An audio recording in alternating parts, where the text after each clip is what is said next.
di pa ako inaantok. Lumabas ako ng bahay para magpasuntok. Sa mga tambay pakiusap lang ako ay sapakin. Basta wag nyo lang ako sasaksakin. Dahil di pa ako dinadalaw ng antok. At naisipan ko paluin ulo ng sandok. Baka sakali na mahilo at ako ay matumba. Naubos ko na rin 2 pitchel na tuba. Habang lasing pinipikit ko na ang mata.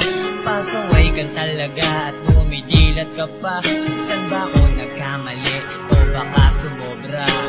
Di naman ako nagtitik ng droga. Kung merong obra ay kanina pa ako nagpatuklaw. Sa liig patay bahala kahit na pumanaw. Ang nais ko ay makatulog at dalawin ng antok. Kahit na pinapapak ng surot at lamok. Ayan na nga ang nasa isip ko. Kaso di ko gagawin, mahal ko pa ang buhay ko. Okay lang kahit mabuyat pa ako ng 1 linggo. Okay na to. Ginamit ko na mga gamot ng nanay ko. Pati na sleeping pills ng kapitbahay ko.